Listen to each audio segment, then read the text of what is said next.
Hello दोस्तों। Father the greatest support ever का part 2 में तुम लोगों का स्वागत है। तो देखो, आज भी हम लोग कुछ एक ऐसा एक कहानी मैं तुम लोगों के साथ शेयर करूंगा, जिससे पता चलेगा कि ज़िंदगी में कोई औलाद के लिए, कोई उनके बच्चे के लिए पापा का होना कितना महत्वपूर्ण होता है, कितना इम्पोर्टेंट होता है। तो देखो, आज जो कहानी है, इस कहानी में हम लोग ये सीखेंगे कि पापा जो हम लोगों के लिए जो करते हैं पूरी ज़िंदगी में, वो जो उधारी जो बन जाता है ना, वो पापा का वो उधारी कभी भी चुकाया नहीं जाता है। तो कहानी कुछ ऐसा है कि नॉर्मल सा एक परिवार है, तो और नॉर्मल सा परिवार में मम्मी पापा है और उनके एक ही बच्चे हैं। तो वो बच्चे को मम्मी पापा ने पढ़ाया लिखाया और उसको काबिल बनाया, और तो वो लड़का आज प्रतिष्ठित एक बहुत बड़ा कंपनी में जॉब करते हैं, और जॉब करते करते वो बहुत बड़े बन गए, बहुत बड़े आदमी बन गए, बहुत पैसा कमाने लगे हैं।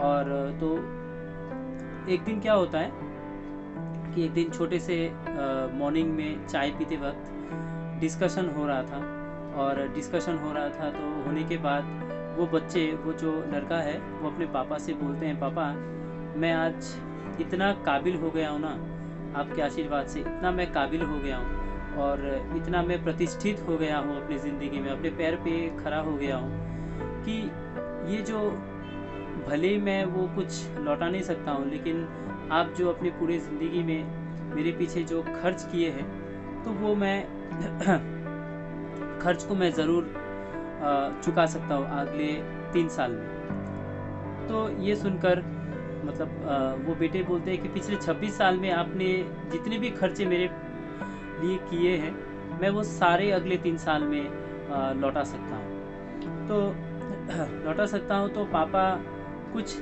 देर के लिए चुप हो जाते हैं, और चुप हो जाने के बाद अपने बेटे को बोलते हैं, ठीक है बेटा, तुम आज काबिल हो गए हो, और काबिल होने के लिए और काबिल हो जाने के बाद तुम बहुत प्रतिष्ठित हो गए हो, तो ये मेरे लिए बहुत खुशी की बात है बेटा। लेकिन मैं आज तुम्हें एक कहानी सुनाता हूँ।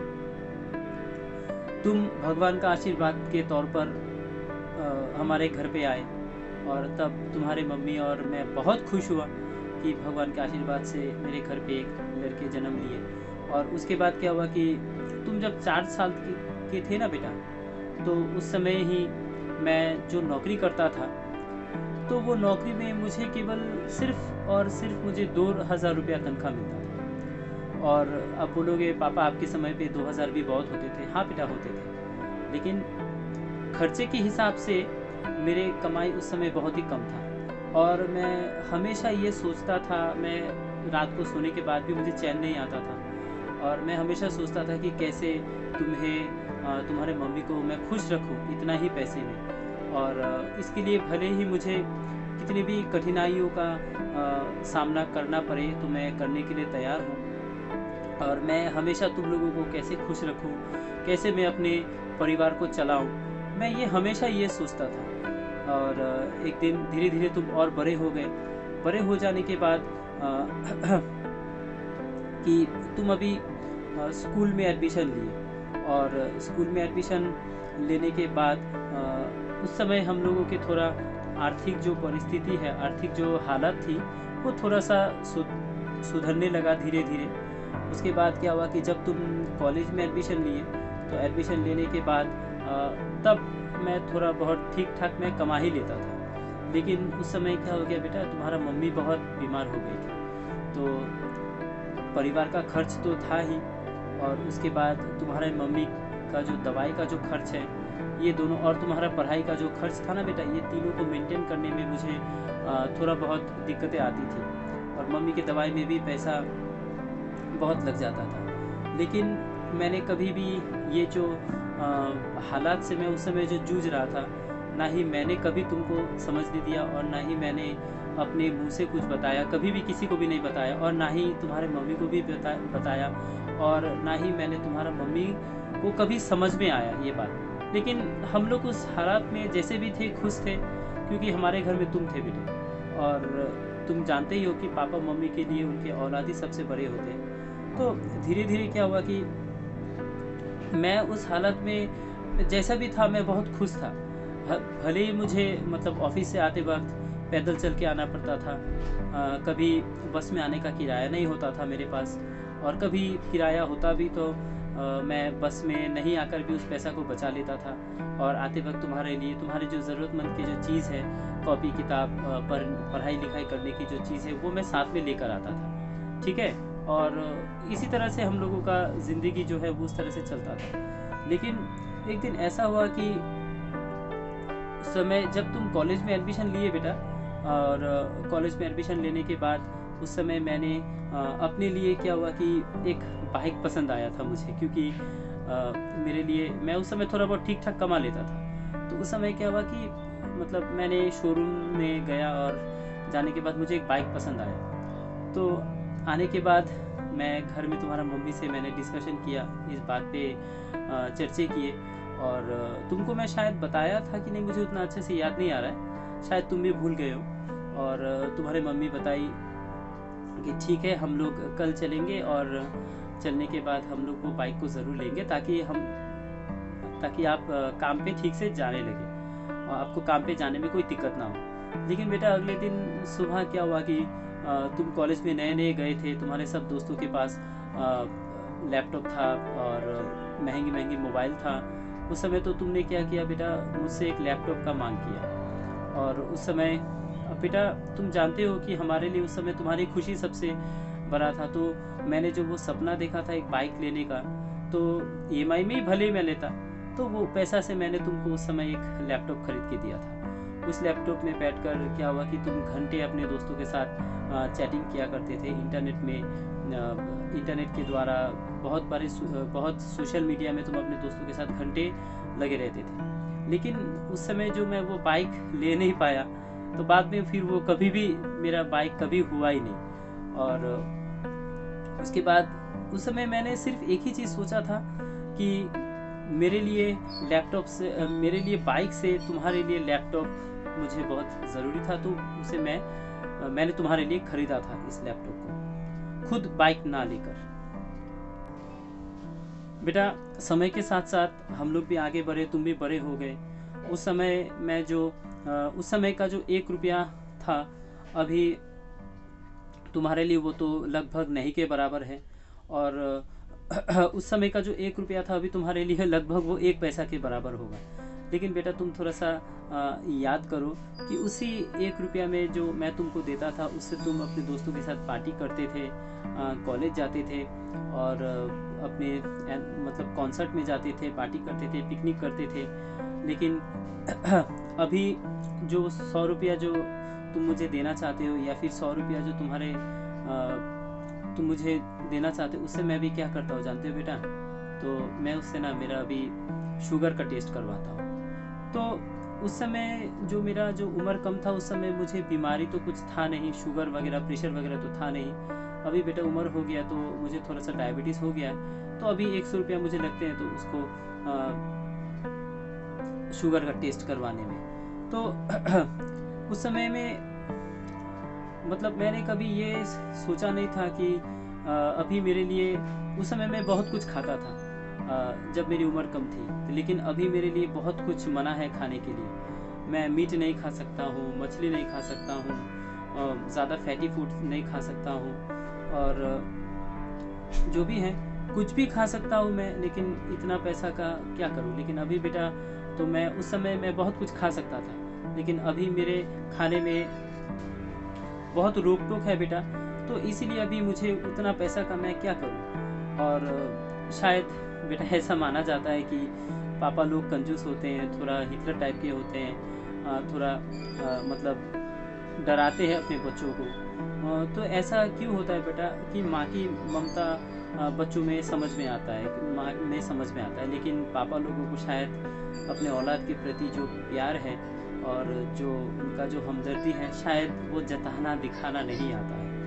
तो तुम अपने तरफ हमेशा सुनते रहोगे कि मम्मी ने ये किया, मम्मी की कहानी, मम्मी से इंस्पायर होने की कहानी माँ की ममता भरा कहानी हमेशा हम लोगों का समाज में ये सुनाई देता है।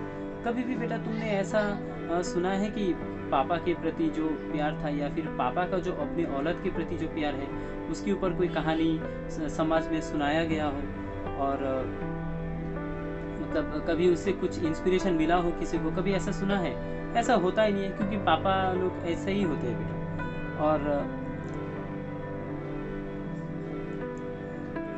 तो जो भी है, हालात कैसा भी हो, पापा लोग हमेशा उससे जूझने में कभी भी पीछे नहीं हटते हैं। और पापा लोग हमेशा ये चाहते हैं कि उनके बच्चे हमेशा खुश रहे।